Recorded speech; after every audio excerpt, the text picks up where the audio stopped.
টাকাটা দিলে কিন্তু সরাসরি বাংলাদেশ সেনাবাহিনী ত্রাণ তহবিলে পৌঁছে যাবে। এবং বন্যায় ক্ষতিগ্রস্তদের আপনারা চাইলেই কিন্তু বিশ্বস্ততার সাথে একটা অনুদান পাঠিয়ে দিতে পারেন। সেটা কোথায় পাঠাবেন, কিভাবে পাঠাবেন, তার প্রসেসটা আমি আপনাদেরকে দেখিয়ে দিচ্ছি। আপনারা ভালো করে ভিডিওটা খেয়াল করুন। হ্যাঁ, না, এই ক্ষতিগ্রস্তদের আপনি সহযোগিতা করতে চাচ্ছেন, তাদের একটা অনুদান পাঠাবেন, কিন্তু কার মাধ্যমে দিবেন, কোথায় দিবেন, তারা পাবে কি না, এটা নিয়ে ভাবছেন, আপনি সন্দেহে আছেন। এই সন্দেহের কোনো কারণ নেই, আপনি নিঃসন্দেহে কিন্তু টাকাটা পাঠিয়ে দিতে পারেন। সেটা আপনারা কিন্তু বিকাশের মাধ্যমে খুব সহজেই পারেন। এমনকি এখানে কিন্তু বাংলাদেশ সেনাবাহিনী ত্রাণ তহবিল আছে, এবং এই বিকাশের মাধ্যমে কিন্তু আপনি সেই ত্রাণ তহবিলে খুব সহজেই আপনার অনুদানের টাকাটা পৌঁছে দিতে পারেন। তো আপনারা সেটা কিভাবে করবেন, সে প্রসেসটা আমি আপনাদেরকে দেখিয়ে দিচ্ছি। আপনারা ভালো করে ভিডিওটা খেয়াল করুন এবং ভিডিওটা শেয়ার করে অন্যদের দেখার সুযোগ করে দিন। যারা এটা অনুদান দিতে যাচ্ছে তারা এটা দেখে শিখে নিতে পারবে এবং এর মাধ্যমে খুব সহজেই টাকাটা পৌঁছে দিতে পারবে। এখানে আপনারা সশস্ত্র বাহিনী বিভাগ ত্রাণ তহবিল, বাংলাদেশ সেনাবাহিনী ত্রাণ তহবিল, বৈষম্য বিরোধী ছাত্র আন্দোলন, ব্যারাক, রেড ক্রিসেন্ট, এই যে আসন্না ফাউন্ডেশন, এখানে অনেক পাবেন।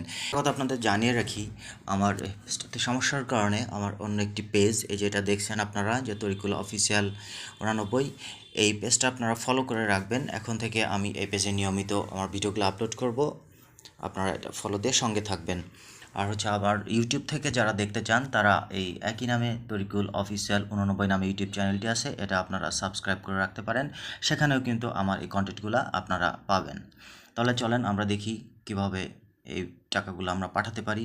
তো আমি এর জন্য চলে যাচ্ছি যে আমার বিকাশে আসার পরে আপনারা এদিকে খেয়াল করবেন, এই যে উপরে যে ডোনেশন যেটা লেখা, হ্যাঁ, এই ডোনেশনে আপনারা টাচ করবেন। ডোনেশনে টাচ করার পরে এই যে অপশনটা আসলো, এখান থেকে আমি বাংলাদেশ সেনাবাহিনী ত্রাণ তহবিলে আমি অনুদানটা পাঠাতে চাই। তো আমি এখানে আপনাদেরকে আমি দেখিয়ে দিচ্ছি। এই যে আসেন, সেনাবাহিনী ত্রাণ তহবিলে আমি গেলাম, এখানে কি কি অপশন আসছে আপনারা দেখেন।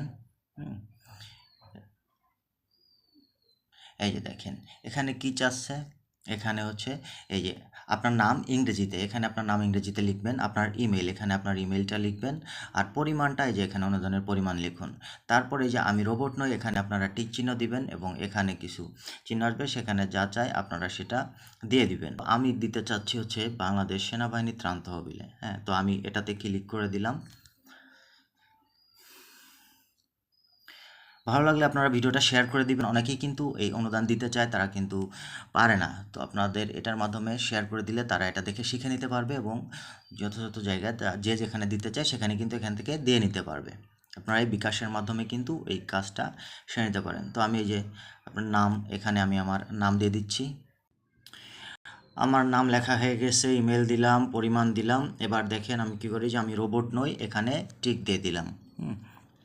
দেওয়ার পরে এই যে অপশন আছে, এখানে কি চাচ্ছে, কোথায় কোথায় মোটরসাইকেলের ছবিটা আছে সেই পর্যন্ত আপনারা এটা টিক দিয়ে দিবেন। ধরেন আমি এ পর্যন্ত আসছে, আমি সবগুলা টিক দিয়ে দিলাম। আপনাদের টিক দেওয়া হয়ে গেলে যেরকম আসবে, এরপরে যে পরবর্তীতে আপনারা একটা টাচ করে দিবেন।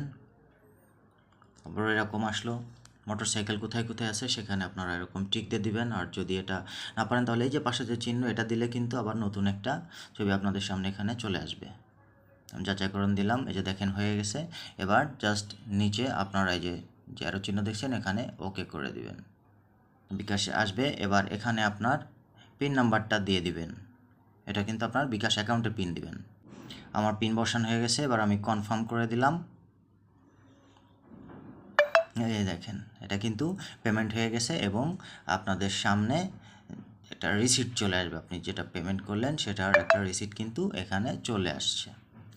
এভাবে করে কিন্তু আপনারা আপনাদের অনুদানটার মাধ্যমে পাঠিয়ে দিতে পারেন।